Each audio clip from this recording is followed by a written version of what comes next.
نحمده ونصلي على رسوله الكريم اما بعد فاعوذ بالله من الشيطان الرجيم بسم الله الرحمن الرحيم ولا تقف ما ليس لك به علم ان السمع والبصر والفؤاد كل اولئك كان عنه مسؤولا ولا تمشي في الارض مرحا انك لن تخرق الارض ولن تبلغ الجبال طولا کل ذلک کان سیئہ عند ربک مکروہا۔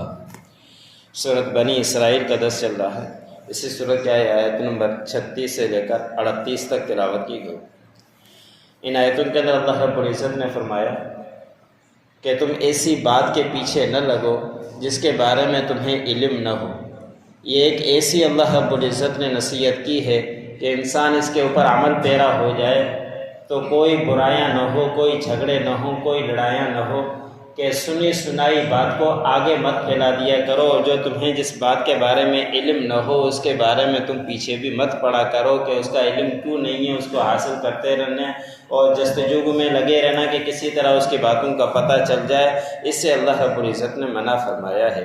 ایسے ہی جو سنی ہوئی باتیں ہیں بس اس کی تحقیق بھی نہیں، اور سنی انسنی باتوں کو آگے پھیلا دینا، اس کے بارے میں بھی نبی کریم صلی اللہ علیہ وسلم نے سخت وعید بیان فرمائی ہے۔ نبی کریم صلی اللہ علیہ وسلم نے فرمایا کہ انسان کے جھوٹے ہونے کے لیے اتنا کافی ہے کہ سنی سنائی باتوں کو آگے پھیلا دے، اس کے بارے میں کوئی تحقیق نہ کرے۔ آج کل کا موبائل اور سوشل میڈیا ہے، کچھ پتہ ہی نہیں چلتا، جو بات آگے غلط ہو، حق ہو، سچ ہو، نہ اس میں غور و فکر کرتے ہیں اور اس کو آگے پھیلانا شروع کر دیتے ہیں۔ یہی بات بھی اس کے اندر داخل ہے۔ جب تک ہمیں اس بارے میں علم نہ ہو، تحقیق نہ کر لی جائے، اس کو آگے پھیلانا یہ بھی جھوٹ کے سمرے میں آتا ہے۔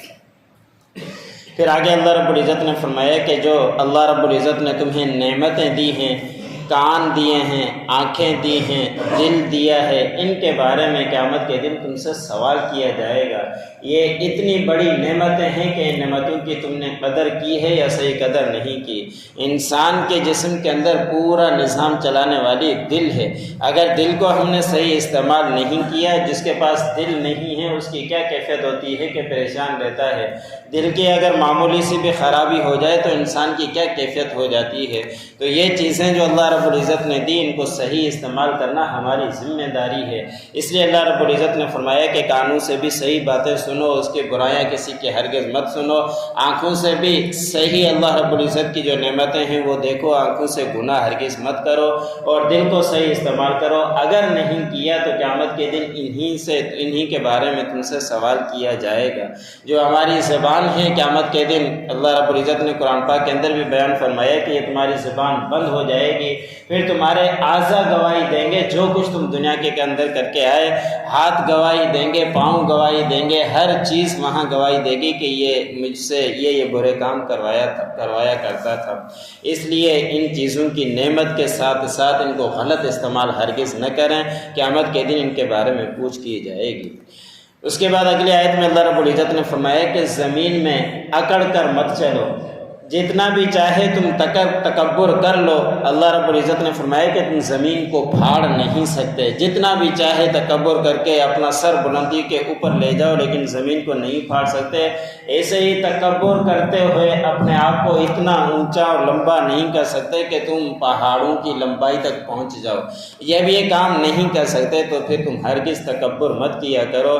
قرآن پاک کے اندر بھی کئی فرعونوں کے تذکرے ہیں جو تکبر کے اندر اپنے آپ کو خدائی دعویٰ کیا کرتے تھے، اللہ رب العزت نے ان کو غرق کر کے دکھلایا۔ قارون بڑا تکبر کیا کرتا تھا کہ میرے پاس جتنا مال ہے کسی اور کے پاس نہیں، اللہ رب العزت نے خزانے سمیت ان کو غرق کر دیا۔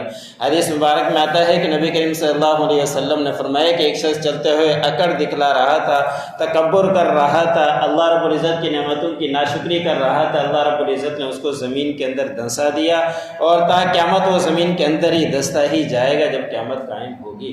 تو اس لیے ہمیں بھی اللہ رب العزت نے نعمتیں دی ہیں، اس کی نعمت کا صحیح استعمال کریں، ہرگز اکڑ نہ دکھلائیں، تکبر ہرگز نہ کریں۔ جتنا بھی تکبر کریں، اللہ رب العزت نے فرمایا کہ تم زمین کو نہیں پھاڑ سکتے، اور نہیں سر اونچا کر کے تم لمبائی تک، پہاڑوں کی لمبائی تک پہنچ سکتے ہو۔ پھر آخر میں اللہ رب العزت نے فرمایا کہ ان دو رکوع سے جو شروع سے باتیں چلی ہوئی آ رہی تھی کہ یہ تمام باتیں برائی ہیں، اور یہ ایسی برائی ہے کہ آپ کے رب کو بھی ناپسندیدہ ہے۔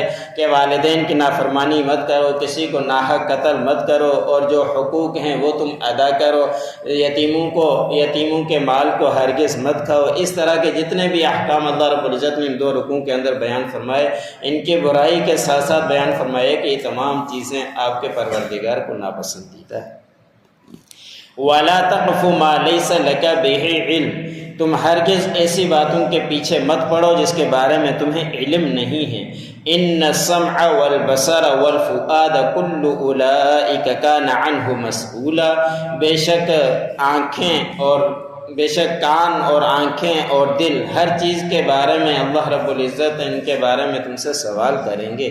وَلَا تَمْشِ فِي الْأَرْضِ مَرَحًا، اور مت چلو زمین میں اکڑ کر۔